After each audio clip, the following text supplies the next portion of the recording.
ওমানে গ্রীষ্মের তীব্রতা ভয়াবহ আকার ধারণ করেছে। দেশজুড়ে বইছে তীব্র তাপপ্রবাহ, যার ফলে জনজীবন এক প্রকারের বিপর্যস্ত হয়ে পড়েছে।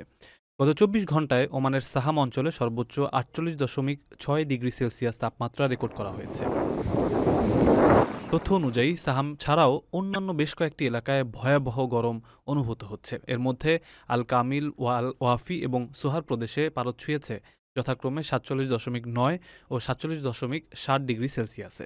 এছাড়া ফাহুদ অঞ্চলে তাপমাত্রা ছিল ৪৭.৪ ডিগ্রি সেলসিয়াস। রুস্তাক, ওয়াদি আল মাওয়াইল, মুকশিন, সুর এবং বিদবিদেও রোদের প্রখরতা ছিল চরমে।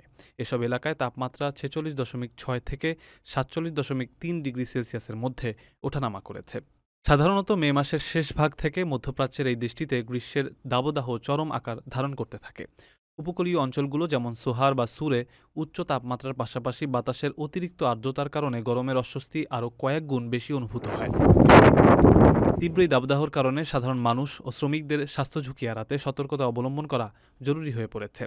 চিকিৎসকেরা দিনের বেলা, বিশেষ করে দুপুরের প্রখর রোদে বাইরে বের হওয়া থেকে বিরত থাকা এবং পানিশূন্যতা রোধে প্রচুর পরিমাণে পানি ও তরল পানের পরামর্শ দিয়ে থাকেন। আগামী কয়েকদিন এই তাপপ্রবাহ অব্যাহত থাকতে পারে বলে ধারণা করা হচ্ছে। ওমানের সেরা রেট দিচ্ছে বাংলাদেশি প্রতিষ্ঠান গালফ এক্সচেঞ্জ। প্রিয়জনকে টাকা পাঠাতে আজই আসুন আমাদের যে কোনো ব্রাঞ্চে অথবা কল করুন স্ক্রিনে দেয়া নাম্বারে। গালফ এক্সচেঞ্জ, বাংলাদেশিদের প্রিয় এক্সচেঞ্জ।